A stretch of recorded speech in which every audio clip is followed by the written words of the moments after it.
ايه اللي حصل ده؟ ايه اللي حصل ده؟ بعد اللي شفناه ده انا جاي اعترف اعتراف، واللي انا هعمله دلوقتي ده انا اسف فيه، بس عايزه يوصل لكل العالم. اللي انا هعمله دلوقتي ده عايزه يوصل لكل العالم، لان دي الحقيقة ودي الاعتراف. ما اقدرش اقول اكتر من كده. بعد اللي حصل ده انا لازم اقول قدام العالم كله ان احنا مش قد المغرب. احنا مش قد المغرب، وبقولها بعلو الصوت. ومفيش منتخب في الوطن العربي كله قد المغرب، ومفيش منتخب في افريقيا كلها قد المغرب، ومفيش منتخب في العالم قد المغرب. وعايز كلامي ده يوصل لكل مسؤول عن كرة القدم في الوطن العربي وفي افريقيا. قولوا لهم ان ريمو وسيمو المصريين بعد الهزيمة بالسداسية طلعوا وقالوا واعترفوا وقالوا احنا مش قد المغرب، وما كانش ينفع نلاعب المغرب، ولا كان المفروض نحلم ان احنا ناخد البرونزية قدام المغرب. يا شعب المغرب، يا شعب المغرب، دي الحقيقة، دي الحقيقة وصلوها للدنيا. بعد اللي شفناه احنا بنلاعب اقوى منتخب في اوروبا وفي العالم. احنا فرنسا اللي اصلا المفروض مرشحة انها تاخد البطولة، ما عملناش معاها كده، كانت سهلة بالنسبة لنا ولولا الطرد كنا كسبناها. احنا اسبانيا غلبناها، اسبانيا وفرنسا اللي هيلعبوا في النهائي المغرب اقوى منهم، المغرب اقوى منهم. ايوه، ريمو سيبوا المصريين، ريمو سيبوا المصريين هيمشوا في شوارع مصر يقولوا احنا مش قد المغرب، احنا مش قد المغرب، احنا ما كانش ينفع نلعب المغرب. مكتوبة على صدري وهنام بيها وغطى بيها. بعد اللي انا شفته ده نار، ده منتخب جحيم، منتخب ملوش علاقة بالكرة العربية ولا الافريقية. احنا بنلاعب منتخب الاحلام، احنا بنلاعب منتخب الاحلام، احنا بنلاعب منتخب الاحلام. احنا مش قدك يا مغرب. مفيش حد في الوطن العربي يستطيع انه يواجه هذا المنتخب من عمالقه. وصل لطوب الارض. ده اعتراف النهارده، يوم الاعتراف.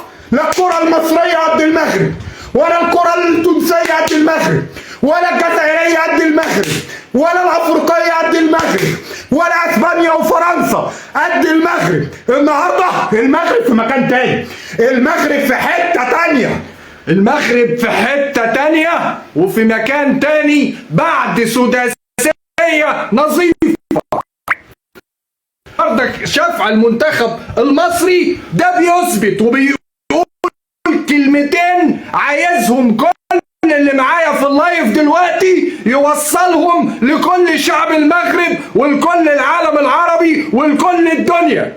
النهارده مصر، منتخب مصر اللي هزم منتخب اسبانيا بثنائيه، النهارده بيتهزم بسداسيه من منتخب المغرب. ازاي منتخب اسبانيا يطلع منتخب المغرب؟ انا عايز اعرفها، انا ادخلها لي في عقلي، مش راضيه تدخل، مش راضيه تدخل. راضيه تدخل عقل اي حد؟ ما هي اصل الموضوع بالعقل وبالمنطق. لولا الظلم التحكيمي والفضيحه التحكيميه اللي تعرض ليه المنتخب، اللي احنا بنقول الحق، احنا جايين نقول كلمه حق. المنتخب المغربي تم ظلمه وتم اقصاؤه. بعد اذنك يا كريم فاعل عشان فاعل. اتفضل. هي دي الرساله اللي عايزينها توصل النهارده لكل شعب المغرب ولكل الوطن العربي، لان احنا مش هندوقه. كل واحد ياخد حقه النهارده، كل واحد ياخد حقه. ولازم المسؤولين، معلش، النهارده عن هزيمه المنتخب المصري برضه لازم كل واحد يسأل وكل واحد يشيل شيلته. فالنهارده انا عايز اقول، منتخب مصر لعب قدام فرنسا ازاي؟ كنا عاملين ازاي قدام فرنسا وما غلبوناش فرنسا؟ اللي هي ممكن تاخد الذهبيه واللي هي هتلعب في النهائي. النهارده انا بقول كلمه لازم توصل لكل شعب المغرب ولكل الوطن العربي. النهارده كانت المفروض المغرب هي اللي تكون موجوده في النهائي، وهي اللي تتوج بالبطوله، وهي اللي يبقى معاها الذهب، لان النهارده اللي حصل ده بيثبت ان المغرب في حتة تانية خالص. الموضوع يا جماعة لازم ندرسه. كتير جينا هنا وكتير اتكلمنا والناس ما كانتش مصدقانا. قلنا المغرب فيه منظومة كاملة رياضية، في بنية تحتية، في شغل كبير قوي، لذلك الناس دول فرقوا بقى في حتة تانية. وادي النتيجة النهاردة. كل اللي كان عايش في الوهم النهاردة يفوق على كابوس، يفوق على حجم المنتخب المغربي المهول، يفوق على الكرة المغربية والرياضة المغربية اللي بقت في حتة تانية. هي دي الحقيقة اللي قلناها وما صدقتوناش. النهاردة سداسية مستحقة للمغرب. مليون مبروك طبعا للمغرب الشقيق ولكل مغربي ولكل مغربية. مليار مبروك يا جماعة بعد إذنكم، عن استحقاق، بعد إذنكم، عن استحقاق. بعد إذنك كريم، أنا عايز أقول حاجة.